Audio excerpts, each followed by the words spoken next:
Out here at the Dirt Northeast Modified Museum and Hall of Fame out in Weedsport on a very snowy Friday. Joe Marotta, as you can tell, is standing in front of us right now. And, of course, a tribute card to Jim Champagne is right behind him. Joe, how are we doing today? Oh, man, it couldn't be any better. Gotta be Getting fun. closer to racing season. Got to be fun to be back here. I think, yeah.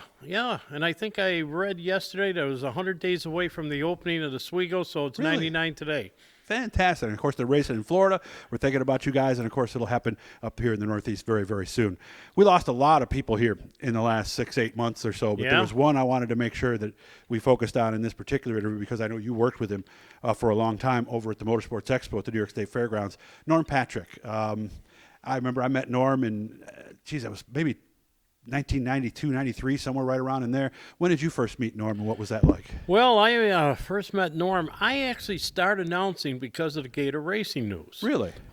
Dave Wright, who was his partner, had a column, and I was here at Weedsport one night, and it was raining, so I spent a quarter and bought a Gator News. It was a quarter? Yeah. And I sat in the grandstand, and it said under Dave's column that looking for an announcer at Fulton Speedway, call 592-7005 and ask for Bub Benway.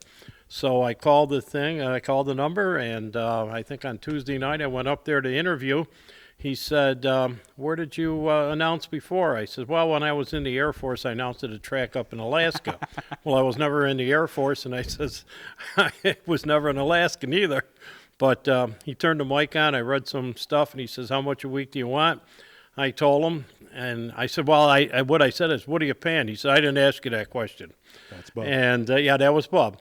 And so I got the job and started announcing. And Gator was what did it, right out of the box. Yep. And then, of course, I met Norm Partrick, and Norm and I became very, very close friends over the years.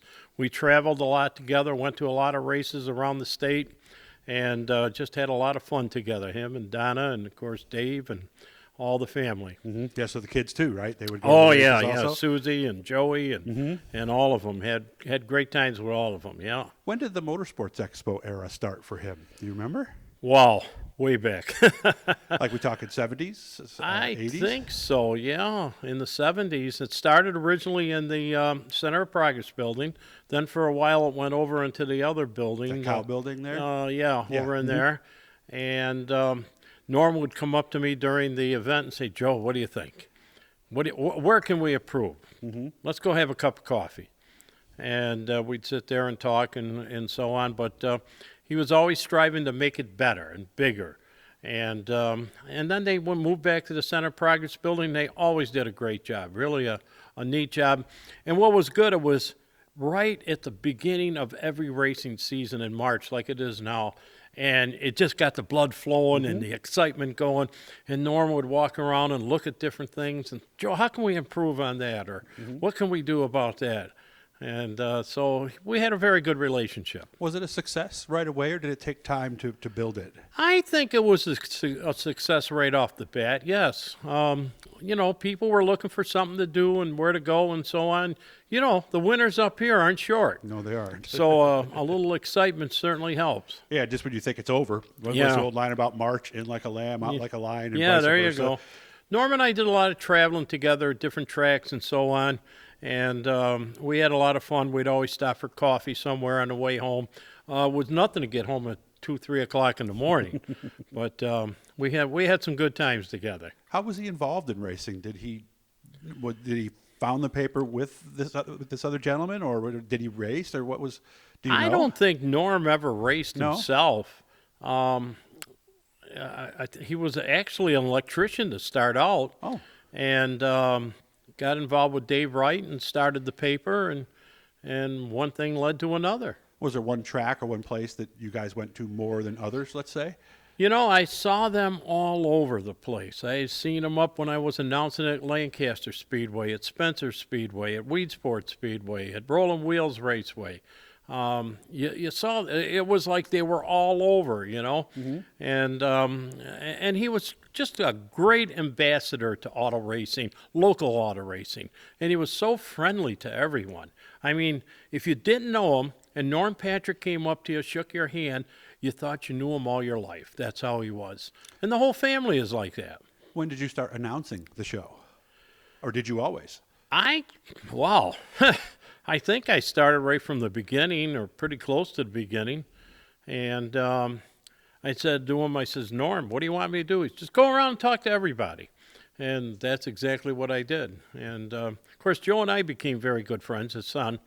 And, you know, they were like a second family to me, seriously. We traveled a lot together to different tracks. One time I'll never forget, we went to the Owego Banquet. There was a club out of Owego. I can't remember the exact name. But we went down there in the middle of winter.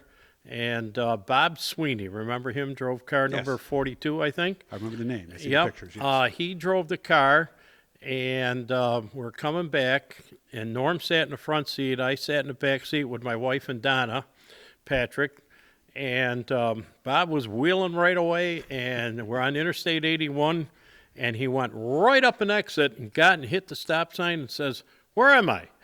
Really? And Norm said, "You damn fool, you're off the road." So we got back on it and everything, and it did was somebody else drive the rest of the way after that? No, but Norm kept in his ear pretty good. Oh, okay. I would imagine that. Okay. Yeah. Now, back then, did you have a wireless microphone at first? I'm just curious, or did you have a place where No, you had to when be? I first started announcing, when we'd go down on the track and interview, we had a wired microphone with about 100-foot of cord. And just like what we had at Syracuse originally, right? Yes, same exactly kind of right. Exactly Okay. right. And then you'd have to get the cord and wheel it in before the cars came around again and so on. And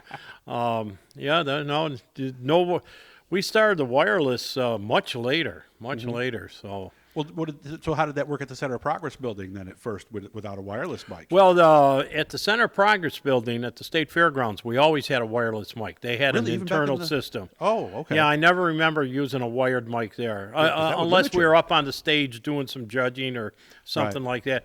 As a matter of fact, were you not a judge, Doug, for one of the beauty No, contests? I actually hosted it. You one hosted year. it? Yes, I think you were a judge. If I I'm was not a judge. mistaken, so. Did you ever pay me off? Well, they didn't pay me for it, so I'll give you twice what I got. How's Okay. that? So, Okay. all right. And again, you guys got to come out here. They're rotating the cars. They're doing a lot of stuff. Joe, if you watched the first interview we did with, there's a lot of them that weren't here originally. So, Joe, we'll let you go and answer your phone. Hit the Blue E guys and subscribe. Good to see you, Joe. All right. Good to see you guys.